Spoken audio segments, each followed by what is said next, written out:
Welcome to In Search of Anthony Burgess. This is number 670 West End Avenue in the city of New York in the USA.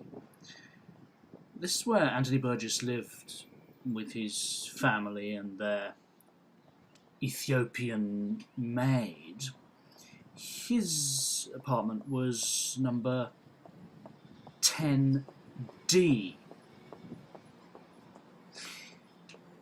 Anthony Burgess writes of the flat in You've Had Your Time as follows.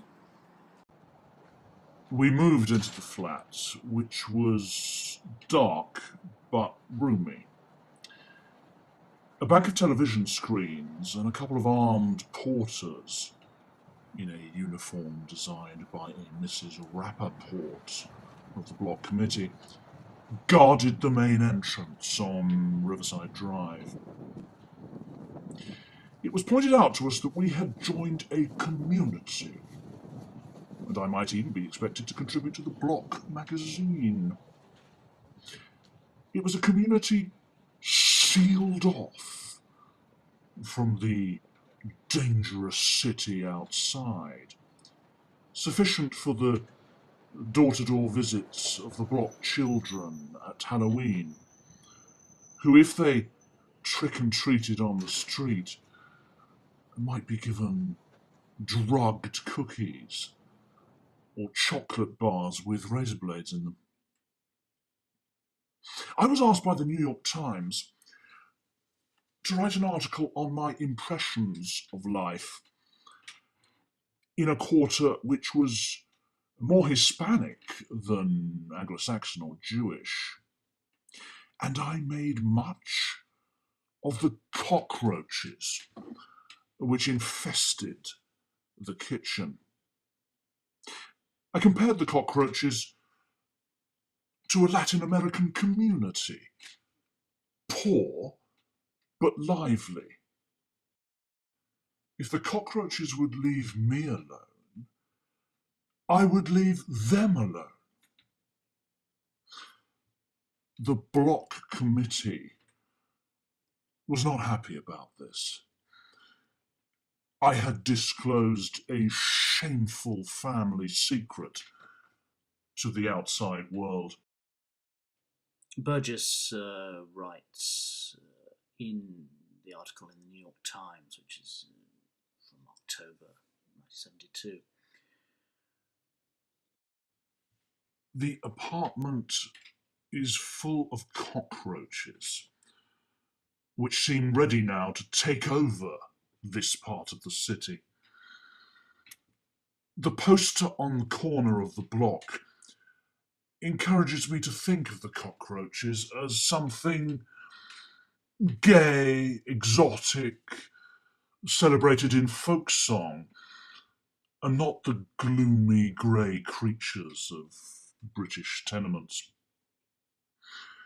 Protection against the cockroaches does not seem to be possible, despite the man who comes round with poison and shuts you out of the flat for 3 hours. Burgess's landlady was herself a writer, as he explains in You've Had Your Time.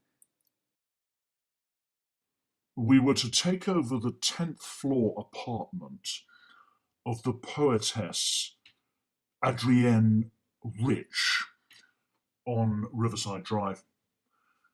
She, a famous feminist and man-hater, was to assume a year's residence in a Midwest university.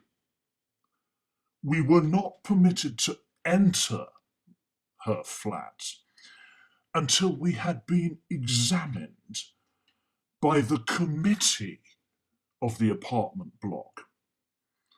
And this did not propose to convene a meeting until after Labour Day. So, very expensively, we occupied a suite in a nearby hotel.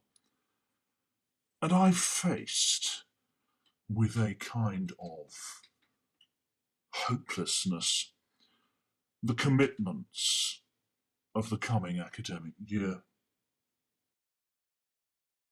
He writes more generally of New York. By the time Christmas came, I felt myself to be more of a New Yorker than I'd ever been a Londoner, a Roman, or a Mancunian. My British accent was no handicap. In a town with so many varieties of immigrant English, it seemed even to approach a decent American Eastern Seaboard norm. New York is an accepting city, and I was accepted. My face became known because I appeared on TV talk shows. At New Year, I joined the mayor to deliver a greeting to the boroughs. New York became the more home because I left it so often. Taking a taxi back from LaGuardia Airport after a lecture in Oregon or South Carolina to the familiar dirt of Riverside Drive. What could I say except that I was coming home?